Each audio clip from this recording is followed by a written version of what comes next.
नमस्कार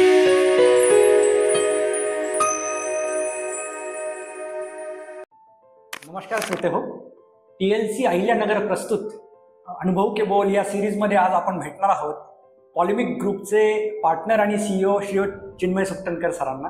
सर नमस्कार. नमस्कार.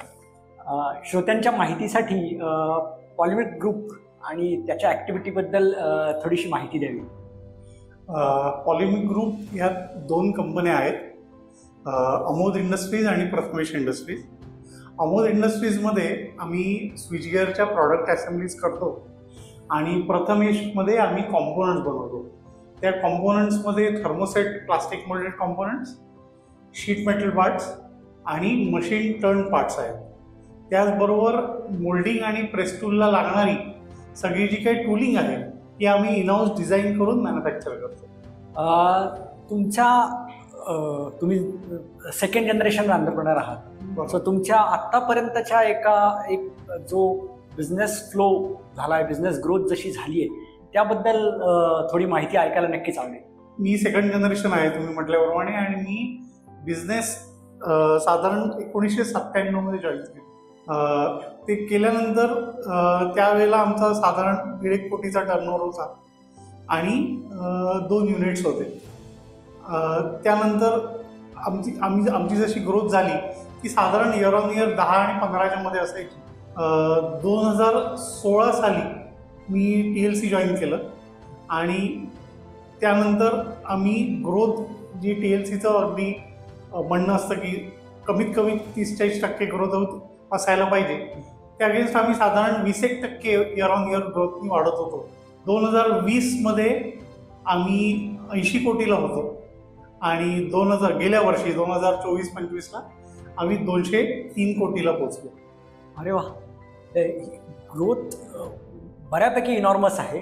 पण तुम्ही नक्की म्हणजे मला जे आता लक्षात आलं ट्रेंड बघून की 2016 नंतर तो number of a growth year on year वाढत गेला. बरोबर. पण तुम्ही नक्की नेमकं असं काय केलं की ज्याच्यामुळे हे नंबर्स तुम्ही ग्रोथचे अचीव्ह करू शकले? मी म्हटल्याप्रमाणे मी 2016 मध्ये जेव्हा TLC जॉईन केलं तेव्हा आम्हाला जे बिझनेस लिव्हर्स आहेत वेगवेगळ्या ज्या TLC शिकवल्या जातात, त्यात मी प्रामुख्याने म्हणेन की 2 बिझनेस लिव्हर्सचा मला जास्ती फायदा झाला. त्यात एक होती स्ट्रॅटेजी आणि दुसरं HR. त्यात जो स्ट्रॅटेजी हा जो विषय होता तो करण्यामागे म्हणजे तो शिकताना आम्हाला बऱ्याच गोष्टी शिकवल्या गेल्या. त्यात PUVCC असेल, स्ट्रॅटेजी फॉर्म्युलेशन शीट असेल, सेगमेंटेशन असेल, ॲन्युअल बिझनेस प्लॅन बनवणं असेल. त्याचबरोबर अगदी जी सुरुवात होती ती होती विजन मिशन. आणि हे सगळं बनवताना आम्ही इंडिव्हिज्युअली म्हणजे एकट्याने ते बनवायचं नव्हतं, तर आपल्याला टीमला एकत्र घेऊन ते करायचं होतं. त्यामुळे नेमकं झालं कसं की याआधी आमचे काही कंपनीला विजन नव्हतं, मिशन नव्हतं असं नव्हतं, पण ते लिमिटेड लोकांपुरतं किंवा खूप कमी लोकांत ते शेअर व्हायचं किंवा डिस्कस व्हायचं. यावेळेला असं झालं की आम्ही आमच्या पूर्ण सगळ्या स्टाफ बरोबर आणि त्यानंतर काही अंशी आमच्या वर्कर्स बरोबर सुद्धा कंपनीचं विजन शेअर करायला सुरू केलं. त्यांचे इनपुट यायला लागले आणि त्यांना आम्ही सांगायला लागलो की आपण कुठल्या मार्गाने कसे आणि कुठल्या डायरेक्शनला पुढे सरकणार. तर यामध्ये मला अगदी एक बेसिक गोष्ट सांगावीशी वाटेल ती म्हणजे स्ट्रॅटेजी फॉर्म्युलेशन शीट. आपल्याला बरेच फॉर्मॅट्स मिळाले, पण जेव्हा आपण फॉर्मॅट्स बघतो तेव्हा आपल्याला ज्या इन्साइट्स मिळतात म्हणजे स्ट्रॅटेजी फॉर्म्युलेशन शीट बघितल्यावर त्याच्यात आपल्याकडे आपला कस्टमर नेमका कशाला येतोय आणि आपल्या कॉम्पिटिटरकडे कशाला नक्की येतोय, त्याच्याकडे का अट्रॅक्ट होतोय ते कळतं. ते बघितल्यानंतर आम्हाला जाणवलं की आमचा कॉम्पिटिटर आमच्यापेक्षा जास्ती उजवा काय आहे किंवा नेमकं त्याच्यात काय चांगलं आहे हे आम्हाला जाणवलं. त्याचबरोबर आम्ही जे काही वेगवेगळे व्हर्टिकल्समध्ये काम करत होतो, जसं की मोल्डिंग आहे, शीट मेटल आहे, तर त्यात नेमकी प्रॉफिटेबल आपल्याला नेमकं जास्ती कुठलं आहे हे जाणवलं आणि कुठे फोकस केला पाहिजे हे जाणवलं.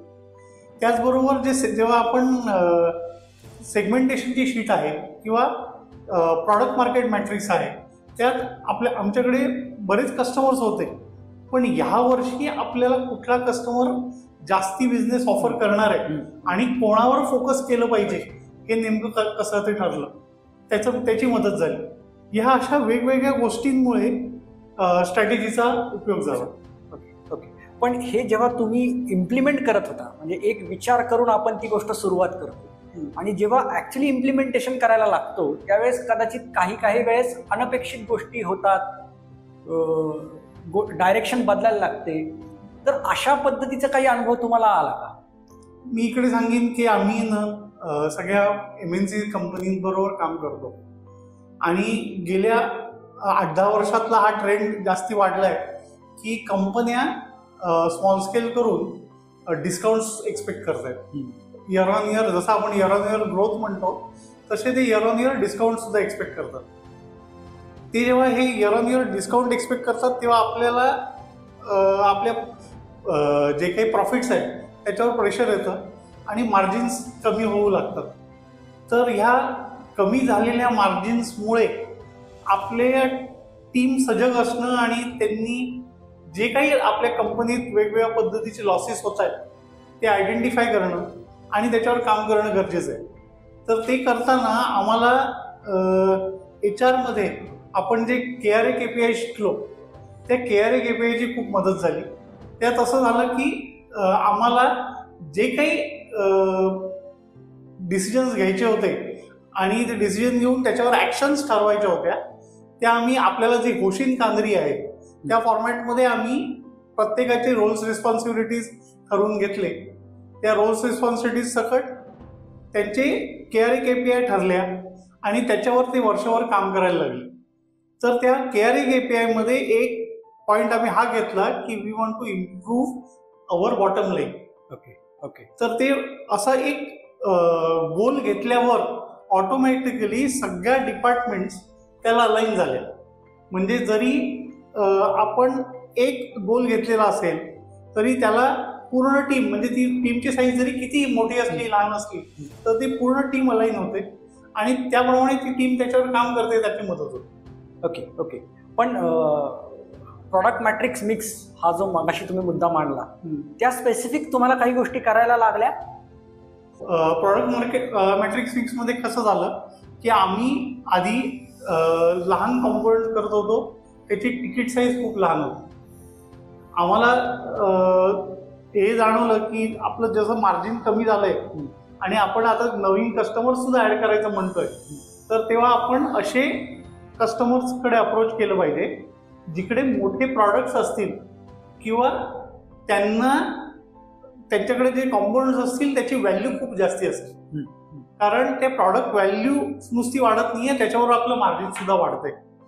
तर ते ठरवायला सुद्धा मदत झाली. ओके.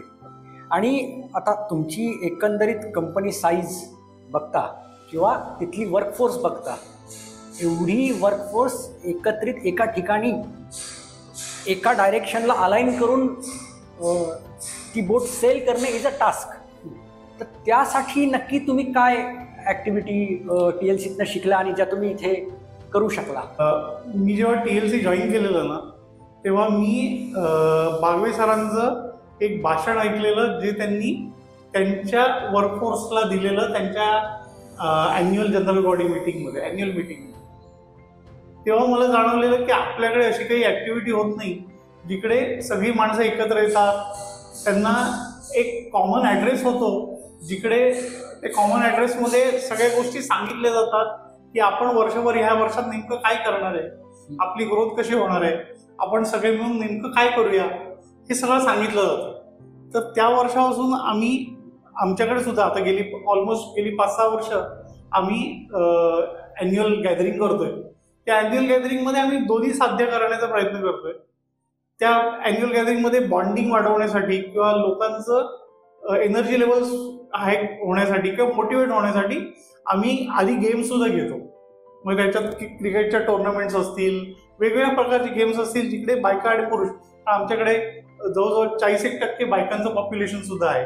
तर ते दोन्ही साध्य करण्यासाठी आम्ही तो ॲन्युअल गेट टुगेदर घेतोय आणि त्याच्यात साधारण अर्ध्या तासाचा वेळ ह्या सगळ्या गोष्टींना देतोय की बाबा ह्या वर्षी आपल्याला नेमकं काय करायचंय आणि तुमचा त्याच्या सहभाग आम्ही कसा नोंदवणार हे आम्ही त्यांना नेमकंपणे सांगतो. तुम्ही आत्ता जे काही सांगितलं ते एक पद्धतीने कल्चर बिल्डिंगचा भाग असल्याची जाणीव मला तुमच्या बोलण्यातनं झाली आणि ही पद्धत खरोखरच सराहनीय आहे. इथून पुढच्या वाटचालीला तुम्ही पॉलिमिक्सला कसं पाहता आणि कुठल्या डायरेक्शनला तुम्ही आता जात आहात? पॉलिमिक्ससाठी आम्ही 2030 1000 कोटीचं ध्येय घेतलं आहे. त्यामध्ये आम्ही 2-3 उद्दिष्ट घेतली आहेत. अजूनपर्यंत आम्ही बॅकवर्ड किंवा फॉरवर्ड इंटिग्रेट करत होतो, वेगवेगळी जी आम्हाला ऑपॉर्च्युनिटीज मिळत होत्या त्याप्रमाणे. आत्ता आमच्यासाठी एक बॅकवर्ड इंटिग्रेशनची ऑपॉर्च्युनिटी अशी आली आहे की आम्ही रॉ मटेरियल मॅन्युफॅक्चरिंग सुरू करू इच्छितो. आमचं जे आम्ही रॉ मटेरियल वापरतो ते साधारण 200 टन महिन्याला ही आमची आता रिक्वायरमेंट झाली आहे आणि पुढच्या 3-4 वर्षात ती साधारण 400 आणि 500च्या मध्ये पोहोचणार आहे. तर आम्ही एका जर्मन कंपनीबरोबर 8 वर्षापूर्वी कोलॅबरेट केलेलं आहे. त्यांची टेक्निकल नो हाऊ घेऊन आम्ही पुढच्या 2 वर्षात रॉ मटेरियल मॅन्युफॅक्चरिंग सुरू करू इच्छितो आणि त्याचबरोबर ते रॉ मटेरियल वापरून काही नवीन प्रॉडक्ट्स करू इच्छितो. तर हे 2 ध्येय घेऊन आम्ही पुढे सरकतोय. त्याचबरोबर आम्ही जी आमच्याकडे आम्ही आता स्मॉल स्केलमधून मिडलमध्ये ऑलरेडी मूव्ह झालेलो आहे. तर जी मिडल मॅनेजमेंट आहे तर ती चांगली मिडल मॅनेजमेंट ज्यापासून आम्हाला सिस्टीम्स आणि जे काही मॅनेजमेंट स्किल्स आहेत त्या अजून नेक्स्ट लेवलला नेता येईल यासाठी प्रयत्न करणार आहे. अरे वा, अरे वा. 200 कोटीपासनं 1000 कोटी हा खरोखर एक ॲम्बिशियस प्रोजेक्ट आहे. बरोबर. तुमच्या पुढील वाटचालीसाठी खूप खूप शुभेच्छा आणि तुमचा हा संकल्प लवकरच पूर्ण हो अशा आमच्या सर्वांकडनं आणि श्रोत्यांकडनंही तुम्हाला शुभेच्छा. धन्यवाद.